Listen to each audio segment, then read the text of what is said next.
The Future of Smart, a project of Grantmakers for Education, will explore ideas at the intersection of education, equity, and philanthropy that point us towards a radical re-envisioning of our education system. We'll hear from those working at the edge of what's possible and explore what it means to support transformative change for young people and their communities.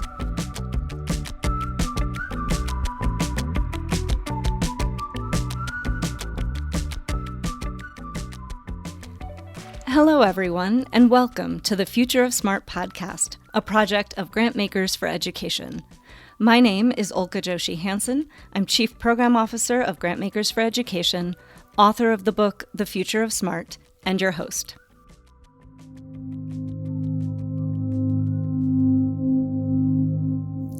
Today's episode helped me reflect on how mainstream Western definitions of learning and education are really just relics. When we use these terms and when we design or redesign schools and curricula, we're often using templates that were invented during the scientific revolution in Europe, back in the 1500s. Before this period, most societies around the world viewed the world as a living system designed by goddesses, gods, driven by the spirits of plants and animals. Humans thought of themselves as part of that whole, immersed in it, subject to it, and in awe of it. This is the basis of what you'll hear me call a holistic Indigenous worldview. Now, during the scientific revolution, philosophers and scientists found a new way to study and understand the world by putting humans apart from it, by becoming objective observers. They wanted to know how the world was made, to be able to take things apart and rebuild them, to predict what was going to happen and to understand why. And to do that, their left hemispheric ways of engaging the world had to take charge. For those of you who are new to the podcast, we talk about the brain's hemispheric tendencies in episode 2. Many thinkers have referred to this new worldview as the Cartesian Newtonian worldview, after the thinkers who influenced it the most. As Europeans colonized the world, this view was exported out of Europe and displaced the holistic Indigenous worldview that was dominant in most other parts of the world. It's now the dominant way in which most of us experience our lives. But as we'll learn, the holistic Indigenous view didn't disappear, it just went underground. Driven by left hemispheric thinking, the Cartesian Newtonian worldview privileged certain concepts over others. Extraction and domination of nature over sustainability, abstraction over embodied knowledge, objective knowledge and measurement over subjective experience and the influence of context, efficiency over process, storytelling, and experience, and eventually one conception of progress over the lives of other human beings. I've come to think of these as modern Western supremacy culture values.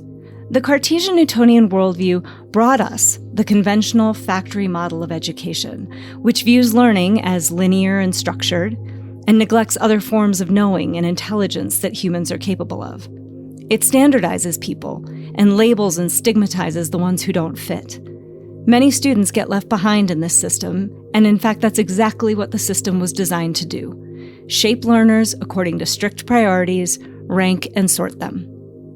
Most of us recognize that this model isn't working anymore, but until we really understand why, until we see what we lost when holistic Indigenous values were pushed to the side, we won't really understand how to fix education. The Future of Smart podcast is presenting an approach to education that's grounded in holistic Indigenous views of what it means to be a person, what it means to exist in community, what counts as knowledge, what it means to learn and succeed. This view of education embraces the more expansive understanding of human cognition and capability that Annie Murphy-Paul shared with us in episode 2. As today's guest, Josie Green says, it's grounded in deep relationship and a sense of belonging. It honors personal knowledge. It's relevant and responsive to young people and their contexts. And it aims to foster agency and self-determination within the context of being in community. You'll hear us refer to this kind of approach as human-centered liberatory. This reflects the idea that education should be designed around the needs of young human beings and should help each young person grow up into the person they wish to be, rather than molding them to inherited ideas of intelligence or success. Today, we'll hear from two leaders who are working to further Indigenous values and approaches in American education. Their stories are particularly compelling because indigeneity isn't just an idea to them. It was essential to their experience as students, and it's essential to the lives of the young people they serve today. Josie and Jonathan arrived in conventional schools from families and communities that lived by Indigenous knowing. They felt the clash of two systems when they got to school, and they found a way to integrate the wisdom of their origins into the systems they encountered and are now building. You'll hear this term Indigenous a lot in this episode and in others, so it's worth pausing here to define it, to set the table of what we're talking about, as Jonathan phrases it. In this podcast, the term means more than simply those people who bore the brunt of colonization in the U.S. and abroad. Here, it refers to growing, living, or occurring naturally in a particular place, and relating to the earliest known inhabitants of a place. Throughout this podcast, we'll use the term to refer to ways of experiencing human life that thrived before the arrival of outside religious, political, military, and economic forces through colonization. This was life organized around intuitive, local values, rather than values imposed from the outside. I first encountered the term neo-indigeneity in Chris Emdin's book For White Folks Who Teach in the Hood. The term points to commonalities between Indigenous groups and other populations that have dealt with being silenced by America's dominant Anglo-Saxon Protestant culture. These groups, including some that were eventually accepted as white, recognize a tension between their traditional ways of being and the larger culture they're forced to navigate. These traditional ways of being are often defined by holistic Indigenous values and forms of community. Join me as I explore that idea and more in today's episode with my guests Josie Green and Jonathan Santos Silva. I'm so happy to have you here. Yeah, it's good to be here. Thanks for having us. Absolutely. So I'm wondering if I can start with you, Josie. I'd love you each to just introduce yourself for our listeners, and then just tell us a little bit about how you got here as a person, right? I think it's so important that we start with our personal stories because they shape everything else about us. Yeah, definitely. Well, I'm happy to be here. Thanks for making this space so that we could all come together. And I think it's such a good question of how we came to be in this moment in time. But first, I'm Josie Green. I'm currently the Wa'awanghlake of Teach for America, South Dakota. And Wa'awanghlake is the Lakota word for guardian or caregiver of something. It's the way in which we watch over our younger siblings or our loved ones. And that felt like a necessary shift when thinking about the work that we do. It actually requires care and guardianship and safeguarding of sorts. And I think that actually extends my role in this education world and goes into a different type of education world, which is me as a Lakota child, a Lakota woman, a Lakota mother. And I'm from South Dakota. I'm from the Pine Ridge Reservation. I'm Oglala Lakota.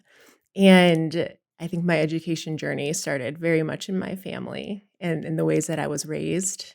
And I think that made it a sharp shift when entering public education and recognizing that something here isn't aligned to the world that I know. And so after graduating high school and then graduating from college, I joined Teach for America to become an educator.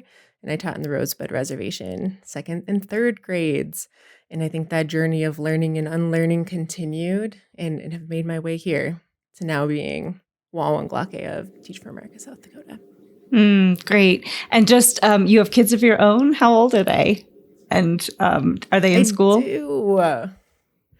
Yeah, great question. I've got two little ones, two little boys, Eden Tanagila and Ellis Chetan. And Eden is, 14 months old now, and Ellis is almost 6.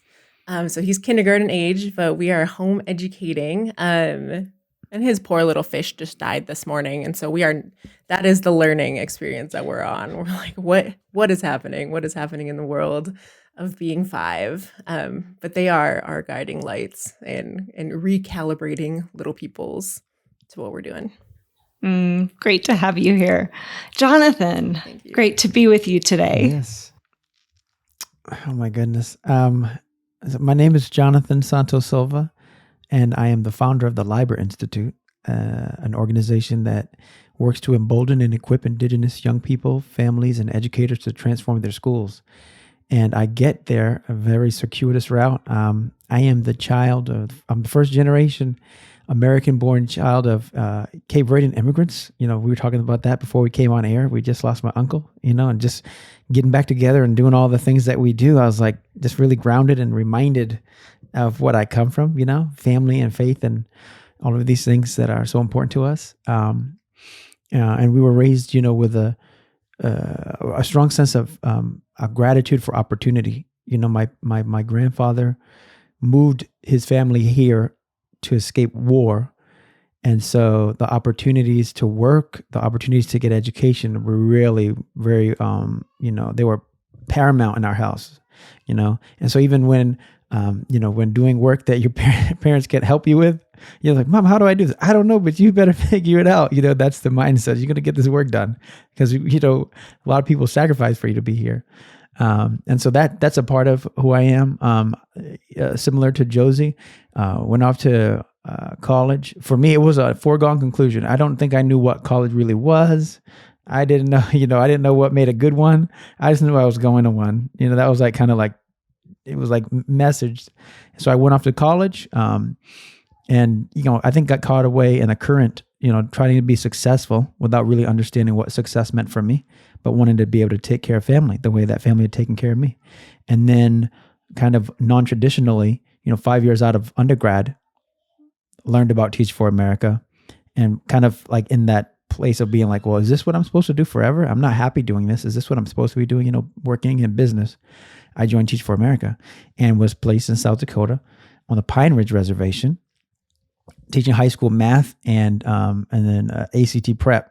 So at the high school level. So that was my job. But what I ended up doing was so much more than that. Ended up becoming, this is the cool thing about teaching on the res in a small school. And this is probably true anywhere in a small rural school. On any given day, you know what I mean? And, things can change. So in the middle of a blizzard, I became the play-by-play announcer for Mustang Athletics and did that for a year and a half, boys basketball, girls basketball, and then football. And also was a chaperone for the oral interp, which was our young people who are into it's kind of like public speaking and drama. And so they perform a one-act play or a monologue or a duet. And because of where they're located in the southwestern corner of South Dakota, you're traveling all over to get to your meets to compete. And so I got to see South Dakota spending weekends on buses with my students.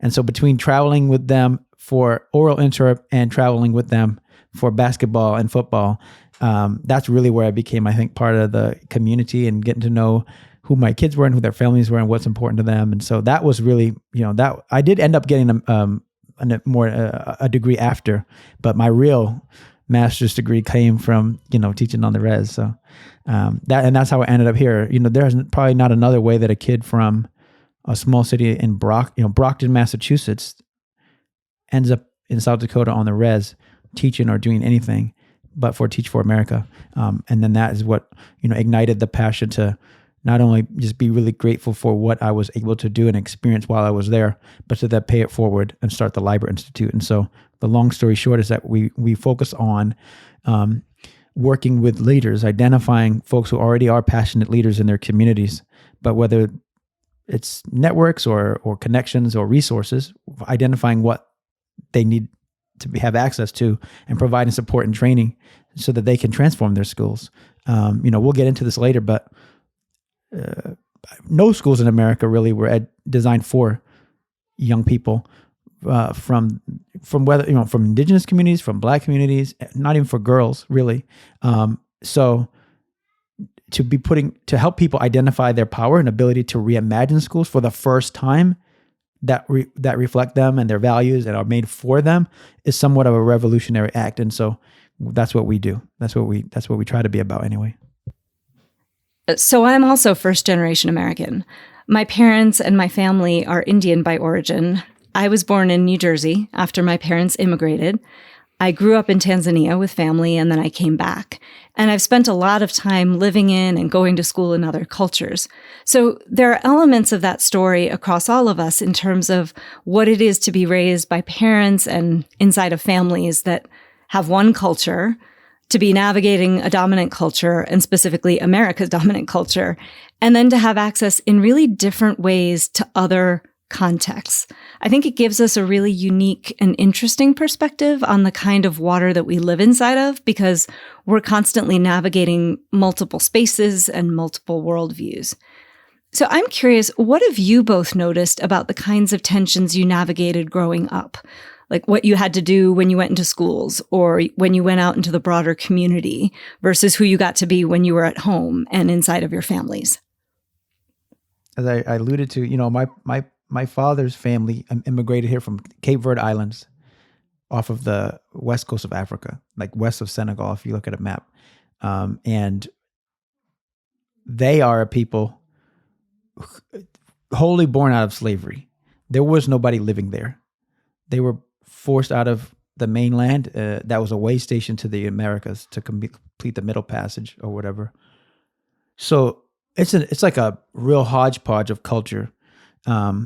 And so the things that, I see elements of us in so many places, right? Because I'm realizing as I get older, oh, this is from there. This is from there.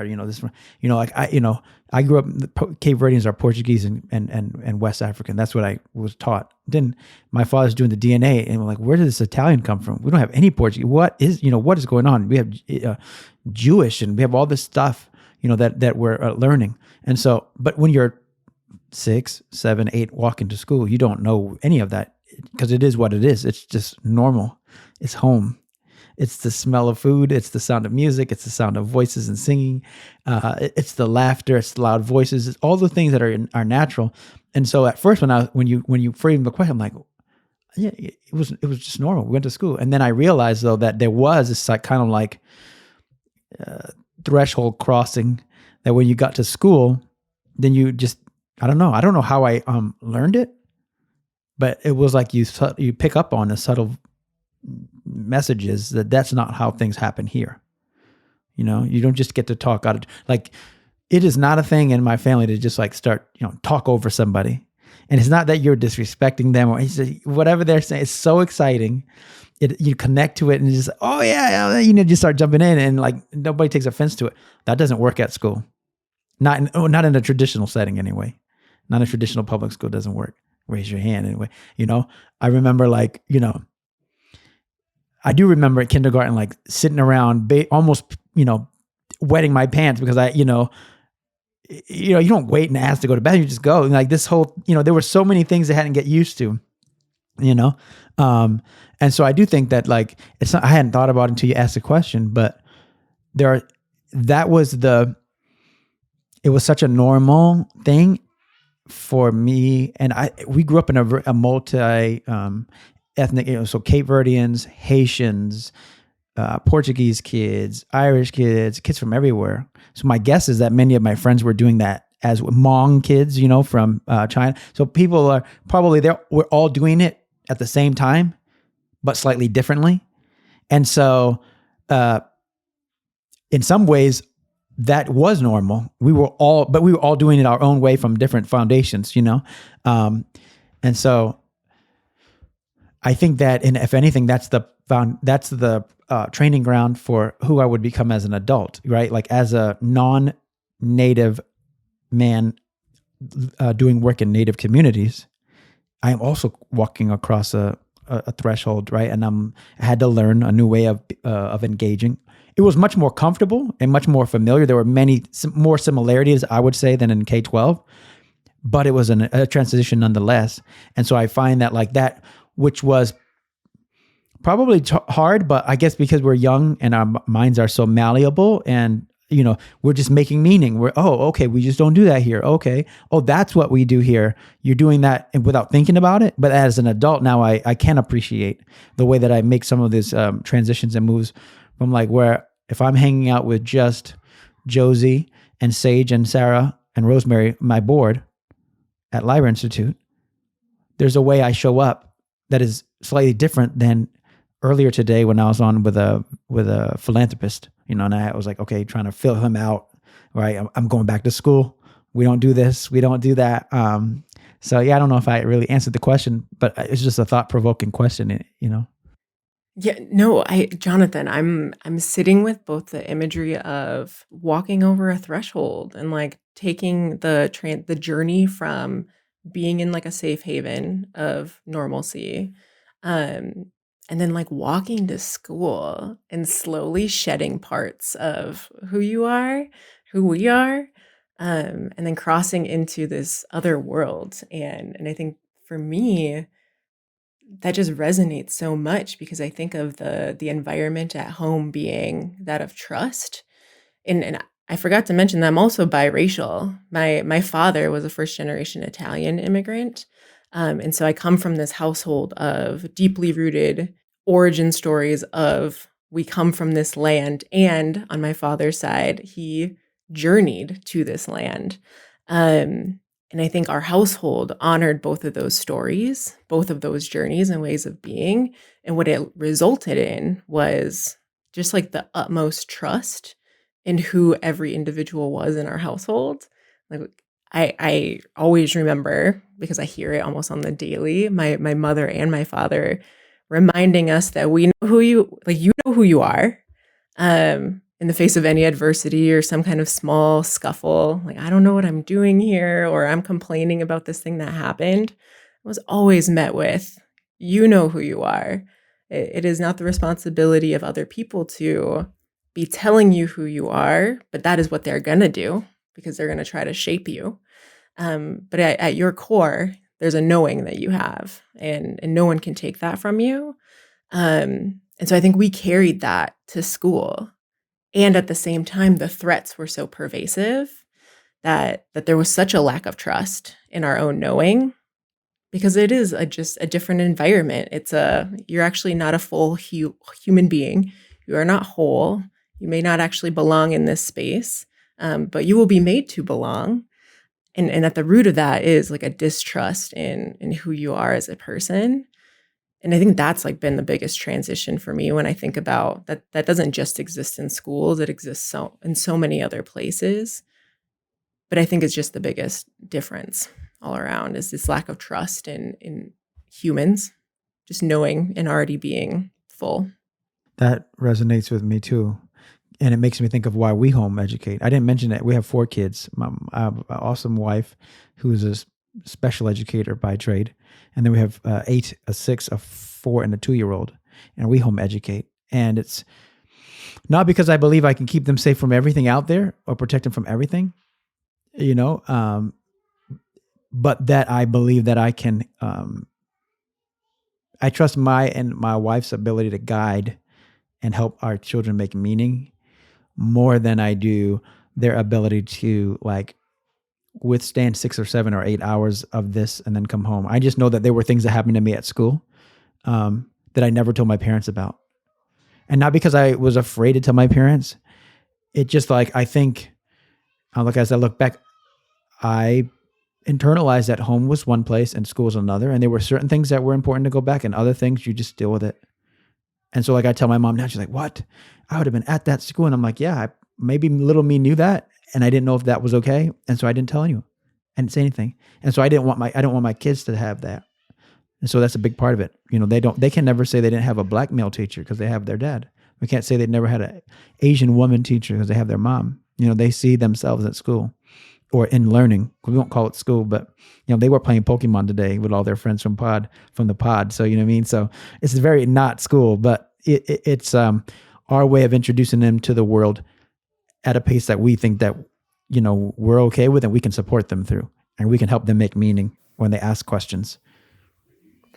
I'm listening to you both and feeling a little bit of envy in the sense of, there's a reason I think Asians are called the model minority. Like there's a way in which Asian communities, I will say Indian community, has straddled this kind of space in a different way. And I don't know that I would have said that my parents told me growing up that I knew who I was and I should be rooted in that. I feel like that was a journey I had to take as an adult in terms of the expectations, the stories. And yet there's also a lot in what each of you said that resonates in terms of, our home was open. There was never a question of, was there enough food at the table? Could you bring this person in? Like, this was your uncle, this was your auntie who came in, whether they were related to you or not. And they all came to dinner and you had 15 people, everyone talking over everybody else, right? This idea of we are connected to each other across time, across space, your ancestors, your lineage. So it's very interesting. I'm sort of listening and going, yes, there's so much of that resonates. And I feel like I had to come to that. This term Indigenous, right, is coming up a lot now. I feel like America in this moment of racial reckoning, there is, and in the funding community, there's a lot of talk about Indigenous values and going back to Indigenous knowledge systems and ways of knowing.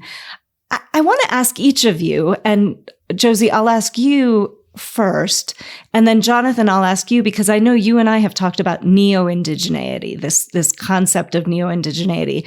But what do you associate with that? When you think Indigenous worldview, Indigenous way of being, what does that mean for each of you? Yes. The first thing that comes to mind is just a definition that we often tell kids of what Indigenous means here, because we work with Indigenous students of Lakota, Dakota, Nakota students, youth. And that is that Indigenous means that you can track your origin stories to the land that you are currently on. Like you are in relationship with it, like thinking about the relationships that we're always in with other beings, with each other, with our histories. Like that includes the land that you are on right now. And that also then includes like a lot of cultural connotations. It includes something older. It's the resilience that continues from histories before is what I think of when I think of Indigenous ways of being. I think there's again, so many threats to the ways that we are and how we be. But there is this thread that has just continued through time and has traveled through stories and through families and generations. And what that thing is, I think that's also Indigenous. And maybe it goes into like the neo-indigeneity as well. But that's what first comes to mind. And I'm going to just pause. When I use Indigenous, the term Indigenous in our work, first of all, I capitalize it. And my old boss made sure we capitalized it. Carol Bobroff at the Native American Community Academy and the Inspired Schools Network. But I'm referring to, generally, I'm referring to folks who we would otherwise refer to as like Alaskan Native, Hawaiian, or Native American, or Indian, some older folks who I strongly identify with that term. And probably most appropriately, the individual tribes or nations that people are part of, whether those nations are federally recognized or not. That's what I'm thinking of most of the time, and the cultures and languages that they bring with them. Yep. And in the US, that makes sense. So I'm curious how you both think about what the term Indigenous refers to when it's used to describe particular communities and cultures. Do you feel it's legitimate for us to be speaking today about Indigenous worldviews and Indigenous ways of being as we try to bring values of community, relationship, and wholeness back into how we think about our education system? And I'd invite you to reflect, too, on this term neo-indigeneity that Chris Emdin used in an essay where he was trying to describe the sense of familiarity he felt as a Black man in America with what he observed about his Indigenous students' lives and experiences in school. I mean, I think it's interesting because, would an Aboriginal Australian or Maori person use the same term for themselves?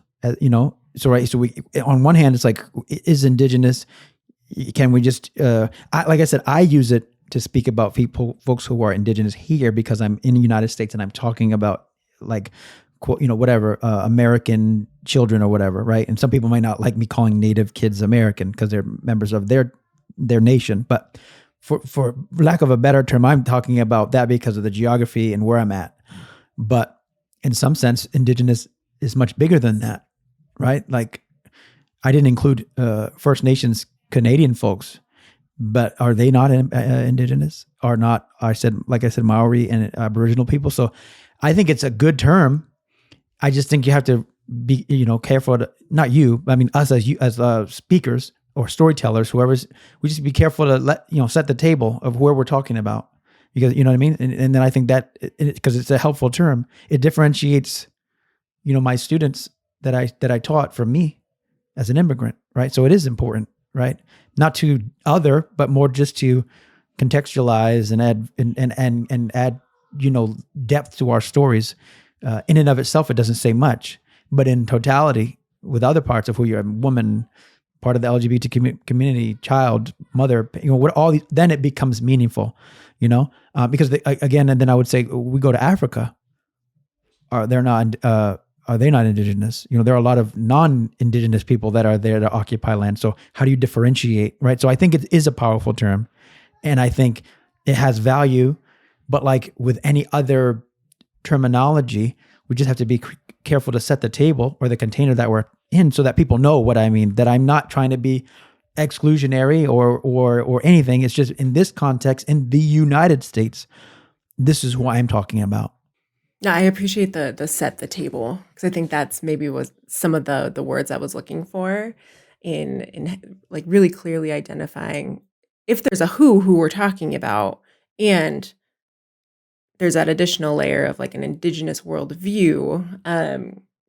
Maybe there's like worries about like blanket statement or generalizations about what exactly Indigenous means for way too many people, or too broad of a scope. And I think it's a helpful word to better understand something that might feel like more original or like pre-colonial.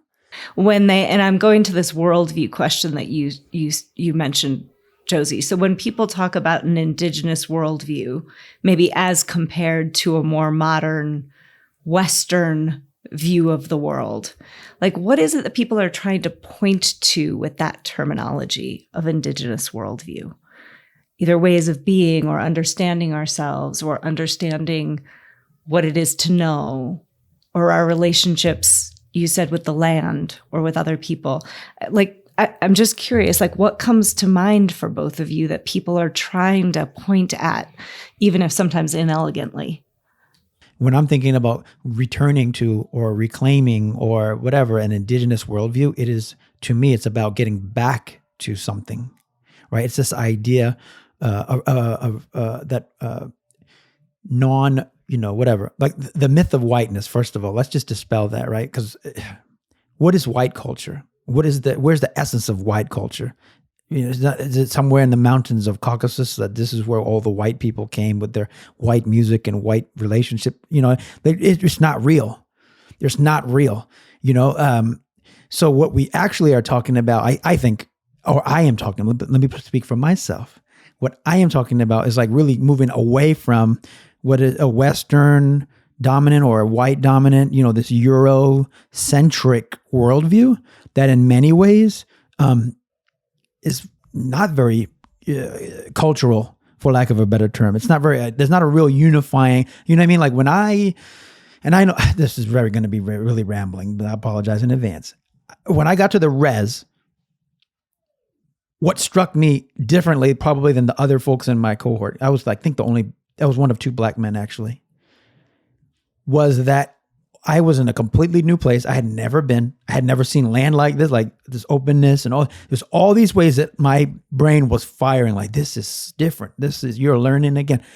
But then come into relationship with people and the way they talked about time and relationships and food and hospitality. These things were very familiar. There were different words. There was a different type of food, but the relationship to food and taking care of people was very familiar, right? Even just like I shed the negative association with time, like CP time. But I was talking from like growing up, and people gonna be late. CP time, you know how that is. But that was the Western dominant narrative on how we viewed time. It wasn't until I got to the reservation and I went to my first school board meeting, and like none of the board was there on time, quote unquote, in linear time, that someone had to school me to the game of like, no, they are on time. They'll be here when they're supposed to be here. They're probably with relatives right now. Something's come up, and I didn't understand relatives at that point. So I'm thinking like actual blood relatives, like they're with their family. But it was like they're probably with a relative, and when they're done there, they'll be here, and they'll give us the same attention when they get here as they're giving them now. That was an asset-based perspective on the relativity of time or the circular nature of time, right? It's not 7:05 that's important. It's being with Ulcca and Josie that's important. That's time. But when you go back, like, so then zoom back out to white, quote unquote, white culture, any of it, we don't have, in this Euro dominant, we don't have the same connection to family. We put our families in senior homes. We get rid of them. We send our kids to school. We put them in program. We program them out. We're not with them because the culture, the dominant culture, tells us that those are the things that are important. You're not working enough. You're not working hard enough. How many programs are your kids in? They're not active enough, right? So all these things that take us away from those things that I think, when I think of Indigenous culture, the returning, it's the things that I find that not only were they similar, and affirming and familiar when I went to and obviously there were also very many differences, right? Nuances, but it was so familiar when I got to the res. Well, that was also very familiar when I grew up with Haitian kids. It was also very familiar, just, to like Josie's dad, right? Like my Italian and Portuguese friends who were also first gen was familiar. So it's not, I grew up thinking, oh, Black people, we're different. We do this. And as I get older and more sophisticated in my understanding, I'm like, this isn't just a Black thing. I have Indian friends and Nigerian friends from, these are things that, again, there were more similarities, and the nuances and the way it manifests are going to be unique. And that's why I love to be around my friends of different backgrounds, because I get exposed and I learn new words, I learn new foods, I learn new dances and music and stuff. But that there are ties, that certain things are important and that they are valued are, I'm not going to say universal, but they are thematic.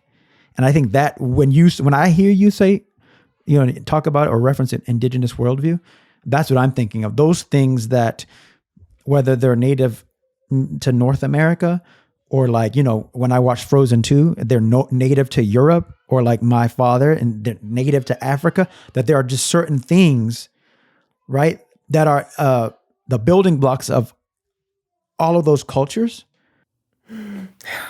A quote just came to me as you were talking, Jonathan, just in this very moment, that I'm thinking so much now about just how hard it is to put a lot of this into language, and how much of it is like a feeling. And so I'm thinking now of Audre Lorde's quotes. Like she alludes to like our white fathers say, I think, therefore I am. Whereas our Black mothers whisper to us in our dreams, I feel, therefore I can be free. And I feel like there's just a different notion of starting in a place of being. Like Indigenous worldview to me, when I think about like my upbringing and who I am and just how I am, it starts at a body level of just being here and feeling. And then it almost like correlates to me with like that journey to school and back. Like I start as a full human being, and then I might transition at different points to like this thinking, this like overthinking, over-identifying, that I think transitions into that other worldview at different times, that I think school really captures that other worldview. And then I'm going to come home and be in my own culture, in my own context. And in an ideal world, like I can apply and make those two things come together. That's not necessarily the case, because it's so pervasive. This other worldview is also like robbing. Like I think of the examples of time and how we often are on the go. Pacing is just so fast, and we don't often take a moment to breathe. And I think there's a fear in breathing, because it invites us to be present in the moment, which would mean to feel. we don't feel in our societies these days because it would open up too much. And it's almost dangerous at this point, unless you have like the protection of a people or a space to actually feel those feelings of liberation. I feel like I'm rambling at this point, but I think there is something about like being embodied fully, but always starting there is what I think of when I think of indigenous worldviews, is just being, and circling back to my mom's and my mother and father's advice of like, you know who you are, that means that you are being.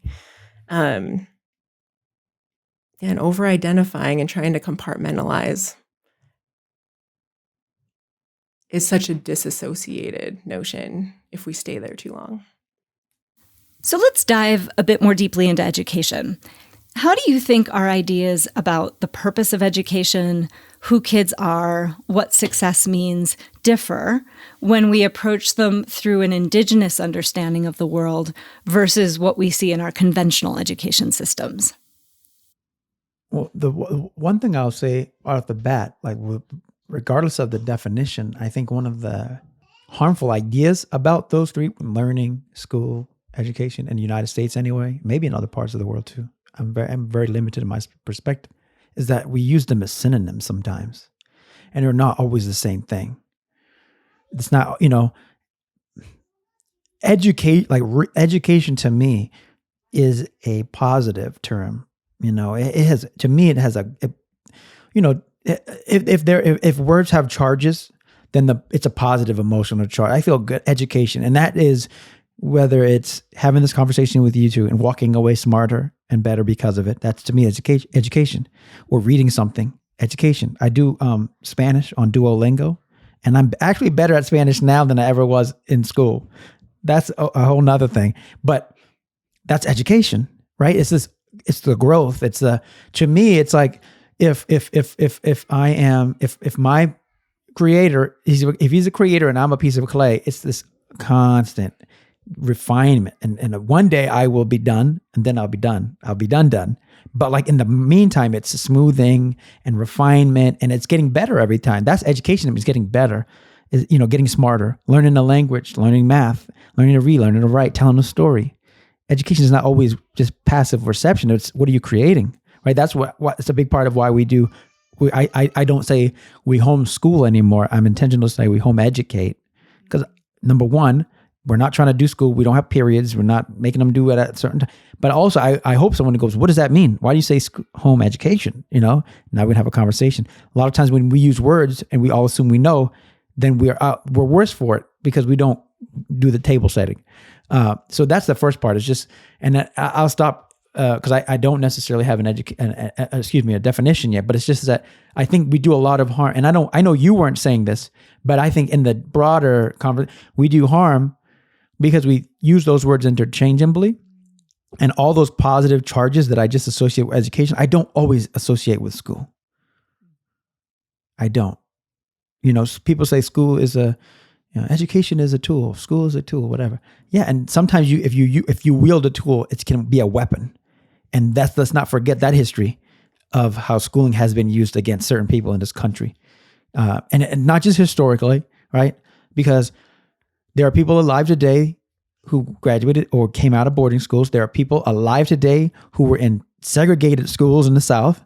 These are not ancient history, and there are people alive today and that are in schools today who are still being excluded, pushed out, and punished punitively. So that's not the definition. I'm just throwing it out there. We had to separate them so we can grapple with them. I appreciate that, Jonathan. I think my mind was going similarly, and it wasn't able to parse out like, oh yeah, they are so different, and I'm curious like what the role of a learner is in both of those, like in both school and in like this broader education. That I think like very much, maybe possibly even in both, that the role of a learner is to be taught, assuming that they don't know or aren't already a full, knowledgeable human, and that there should be, maybe arguably in my own opinion, a shift to center learning not necessarily centering teaching and moving then to centering kids or the student, but to center like this other thing that exists in all of us that we were born with, which is this act and natural ability to learn. And what happens when we actually center that and grapple with what it would take for adults, because I do think education in school is very adult-centric. It focuses so much on the role of what a teacher can and can't do or should be doing, but instead thinking about what we all already have in common, which is our ability to learn. And especially when we're younger, that ability to learn is so much more fruitful, natural. And as time goes on, that becomes less so.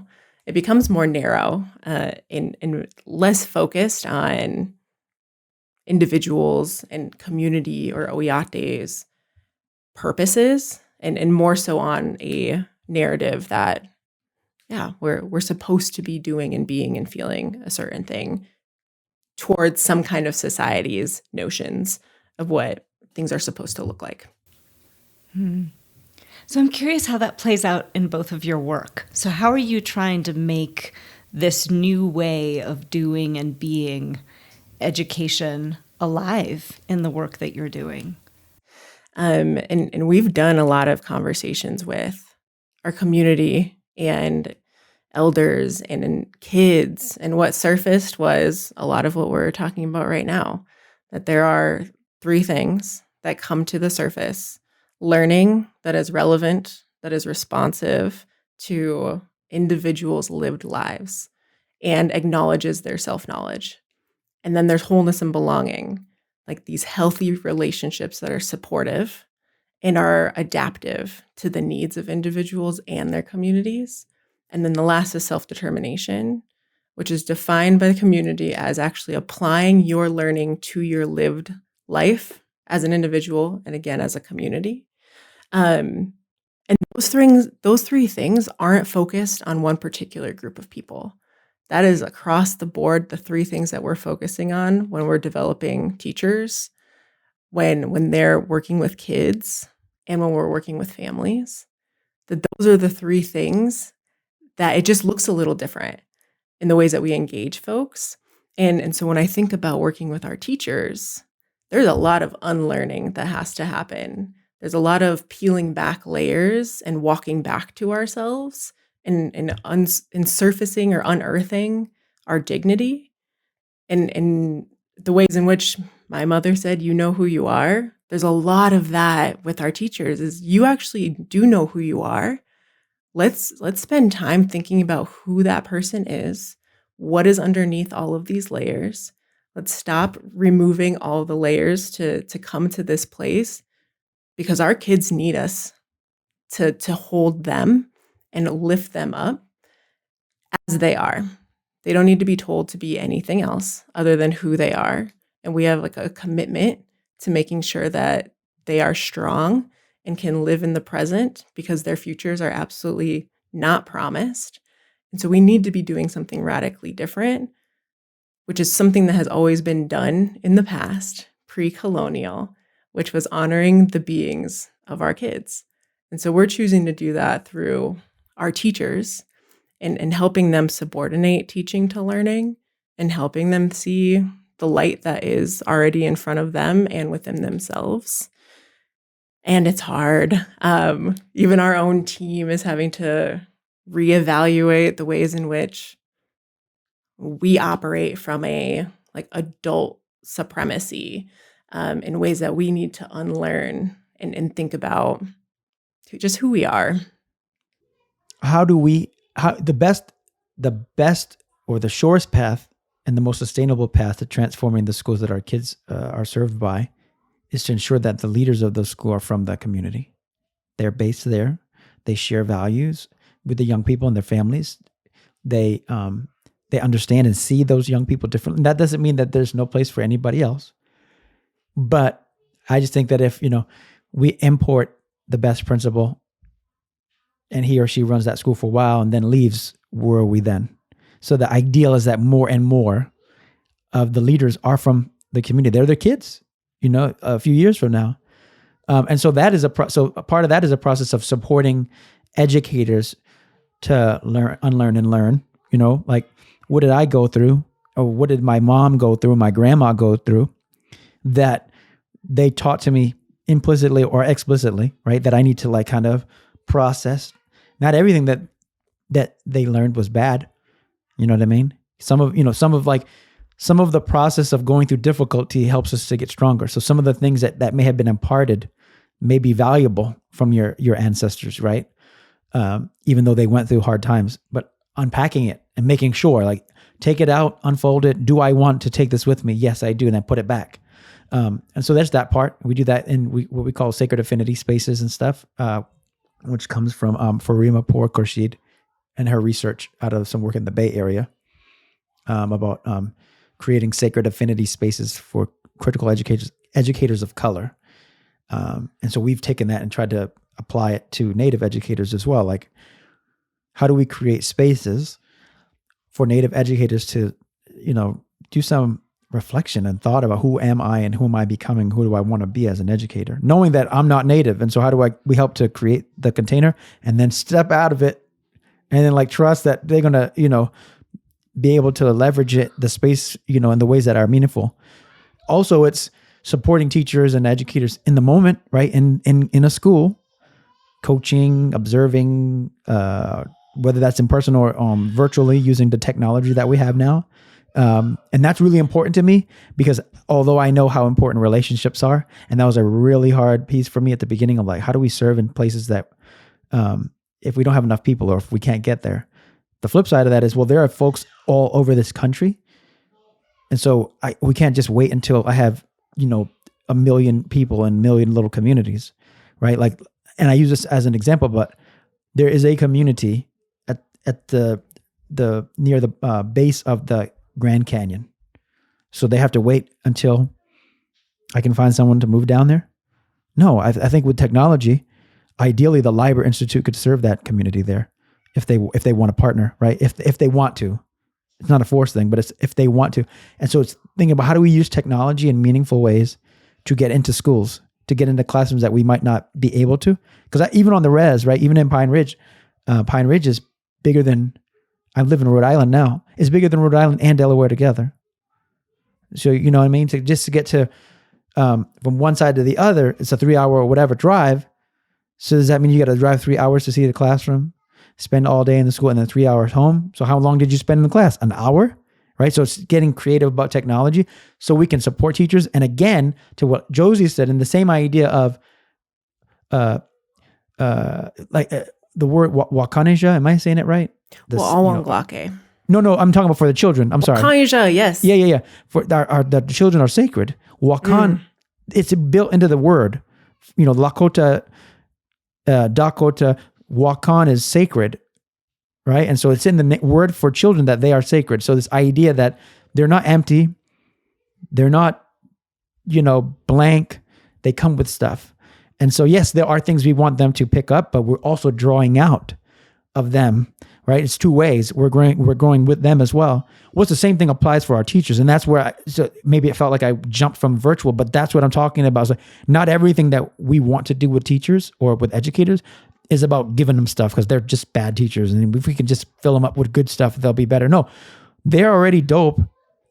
They're already here for the right reasons. So how do we give them some things that they might need and don't have because maybe that was missing, but also draw out of them which is inherent, right? Because I know for when I coach anyone, my favorite question to ask is, some version of, what would you do if you didn't think it would fail, or if you knew it would work, or if you wouldn't get in trouble? Because more often than not, people do have a guess. They do have a hypothesis. They do have a dream. They really wish their classroom was A, B, and C, but because they think that if they do that, they get in trouble, they just do the basic traditional classroom. Everybody's in a row. It's interesting. I'm hearing some common themes here, right? There's this idea of you are divine, you have it inside of you, and that is enough, and sort of drawing it forth, as opposed to here are all the things you don't know, can't do, let's give you the tools or fill you up with something.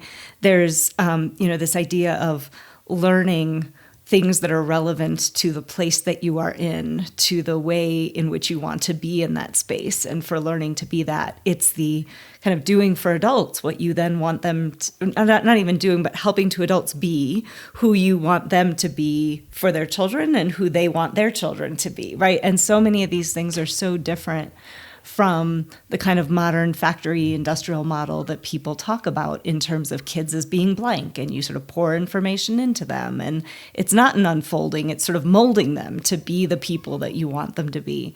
So it's, I'm hearing all these threads and themes that, almost by what you are describing, when we think about our dominant education system, it is so not that. And that it's an unfolding and it takes time, and it's not about rushing through it or being efficient. So I want to end, because we're coming to time, but what are some of the things that make the work that you are trying to do, this new way of doing education that I think you have both been describing to us, what makes it hard for that to come to life? Because this is a moment, I think, for education, for funders, for policymakers, where from the disruptions of COVID, we have an opportunity to build something new. And so what should be some of the things we leave behind coming out of COVID to make space for something new? I think, and this includes myself, we all have to take the inventory and stock of all of the ways that we benefit from and fight silently to preserve a system that most of us would argue verbally doesn't work, right? Not intentionally, right? I like to think that, the name, the Liber Institute, right, comes from liberation, the free ones, right? And the elephant that in our logo plays off this story that I was once told about domesticated elephants, right? How you catch an elephant young and separate her from her. You probably have to kill the mother, actually, because the mother will come for her to rescue her child. And then you chain the elephant, and the elephant will fight and fight and fight. And that chain will do damage, right? And harm and scarring on the ankle. And so the elephant learns that she's not free. And then you can begin to domesticate and train her to carry things and move people. But as an adult, you can use rope. And when the elephant feels the tug, it stops because it's already been programmed. Oh, I'm not free. And I've since learned that there are certain times when elephants will break free because there's cultural practices and rituals they'll be called back for. But then they can be herded back. They can be found and brought back because the conditioning is so strong. And that's where Liber comes from. It's this idea that the biggest thing that holds us back isn't anything physical anymore, although there are very real issues with poverty and sexism and racism and things that are real. But the biggest enemy that we have, the biggest obstacles are mental. And so the first thing is that we've got to let go of those things, the things that we haven't interrogated in ourselves and examined, like why, you know what I'm saying? Like, well, why do my kids have to go to a school or why does this have to happen? Why does school go like that or whatever? Or why do they have to learn this subject? Why do they have to read Moby Dick? Why do they have to read Shakespeare? I never finished one thing of Shakespeare, maybe a sonnet. But never a whole play, never. If Miss Casey is listening, I love you, but it's true. You knew it. She knew it. I never admitted it, but she knew it. I didn't read none of that stuff.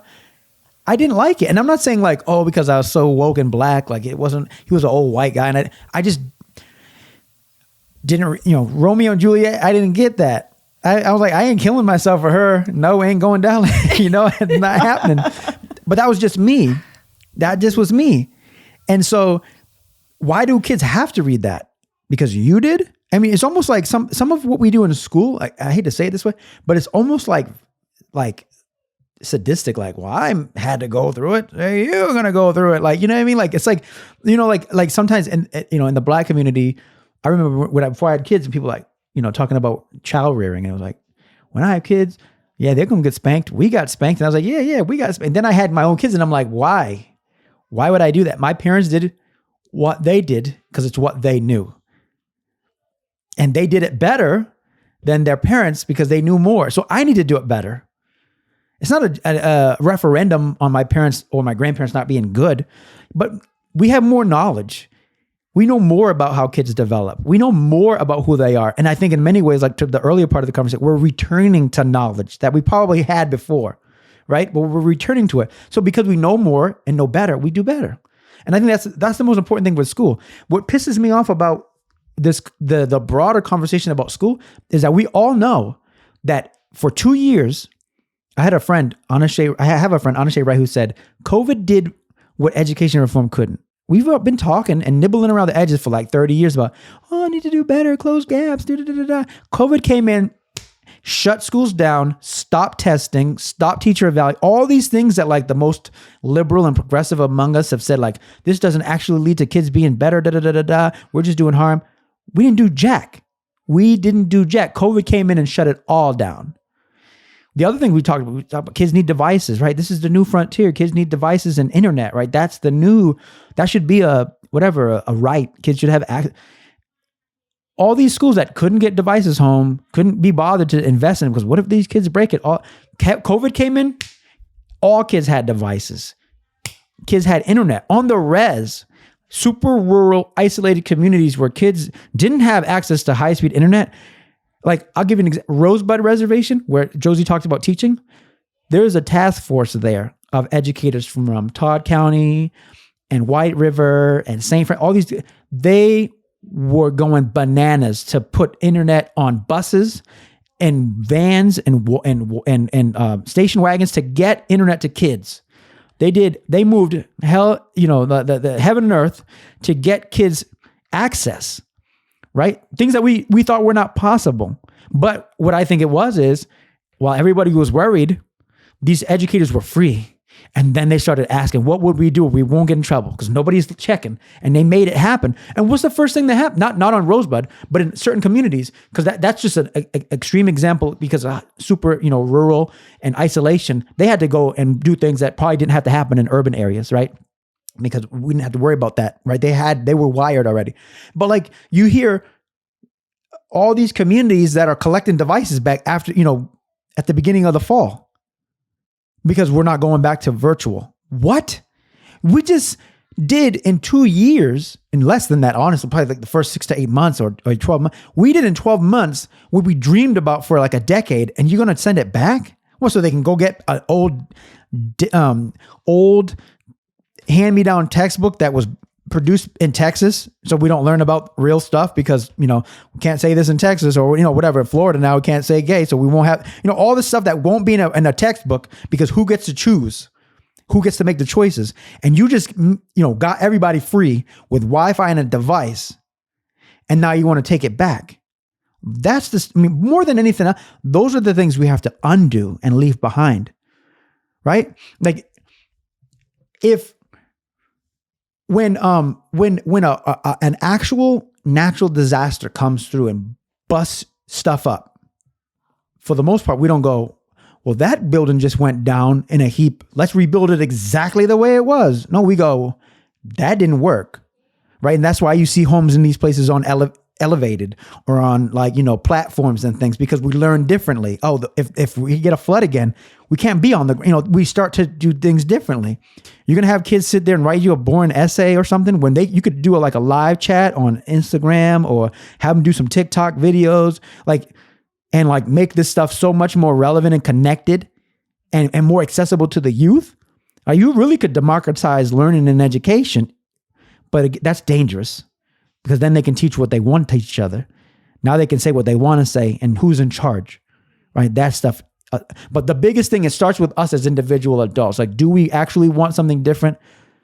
Because if we do, we have to let go of the privilege of adulthood and the privilege of, I went through the system, so you got to go. No, what do we really want? And if we say we're about something progressive and different and beautiful, and by progressive, it's really just a returning back to the beginning, right? To the essence, right? If we want to reclaim indigenous ways of knowing and indigenous worldviews on education and how you raise a child, then we have to get serious about relinquishing some of that, the stuff that makes us comfortable. That is so true. And you look at, it's always been the case The youth have always scared adults, right? Because they see what's possible and they always ask why not? It's always been the purpose of education in many ways, especially mass education, has been to kind of neuter that. So, Josie, what about you? Like, what makes the work hard? What should we leave behind? Or what should we keep? Whichever direction you want to go. Yeah, I mean, so provocative. I mean, I'm just sitting with that question of like, what are you willing to give up so that like kids can lead or we can learn from kids?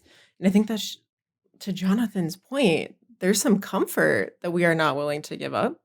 There's just ways of typically doing things that we would have to confront some of our fears and actually let go of. And that's hard. We're seeing that right now. Like we saw folks, as he really beautifully like illustrated, we saw community come together. We saw relationships be prioritized for a common cause of kids need something right now. Let's do it. And it happened. And then we're slowly going to start to see a resorting back to what we know doesn't work and rebuilding what has been built before. That's my assumption at a whole. And I think we're also going to see pockets of something else happening, which I think in South Dakota, we're definitely seeing new schools, new educational environments. And I think what gets so hard, what that fear ends up looking like, that's just very prevalent to me right now, is this commitment to like polite injustice, this like commitment to measurements and having results, because people want results. People want to see what the impact is of what it is that's happening. Therefore, we have different types of data sets that are so quantitative. And I think that's just so countercultural to what Indigenous ways of being actually is, and neo-Indigenous. And I'm thinking now of like a quick story of in Rosebud. Rosebud's the place to be, home of the Sichangu. And last year, young John Boneshirt, who was a student at a school that I taught at, he went back to his ancestors in the stars. He lost his life to this system via suicide. But when I think about the grieving that happened and like going to his funeral and seeing the young people, they were just sitting together. They were laughing. They were thinking about all the stories of John. Ooh, I get a little emotional here. And they were bumping Tupac Shakur. And I think, oh my gosh, what's happening in front of us is ceremony. And you can't measure that. There is no measurement in the world that is going to capture what it is that already is here. And then to think about what type of growth is necessary when I just don't believe that when we look at third grade standards or certain completion rates, that is going to guarantee a quality of life for kids. And so I think so often about like, what is it that we are defining as results? And how can we break away from typical types of measuring and actually be able to like honor what is already here and think about the responsibility of our elders. It is their sole responsibility to look to the future. When we think about Lakota language, there's the when you use a future pretense, it's kte. If you were to use that in language, you would say kte. And it doesn't mean an actual future. It means like a hypothetical future. It means I'll be there tomorrow if I'm there, is how you would use it, which again is an immediate call to right now. And I think through COVID, there was a right now. What is needed right now? And let's go do it. And we get caught in this, like, let's set the measure and then start working towards it in a very linear fashion. And when I think about fundraising and I understand like the pull to want to make sure that what we're doing is working, but I just think it leads to a lot of impositions. I could talk to you both all day. I think I'm going to have to come to South Dakota so that I can talk to you all day, Yes. break bread, and just be together. I am just feeling compelled to we end prayers here, Jonathan knows, with Medakaye Oyasi. And so just wanted to enter those words into the space, which rough translation is that we're all related. And it's how you would end a prayer, but I think also end a space. That was like prayer. So thanks, y'all. This was beautiful. Thanks for listening. The Future of Smart podcast is a project of Grantmakers for Education and is made possible through the support of our generous member sponsors. If you like the podcast, please follow or subscribe and follow us on social media. You can find links to resources related to today's episode in the show notes. More episodes and events can be found at edfunders.org. To learn more about the future of Smart, visit ulcca.com, ulcca.com.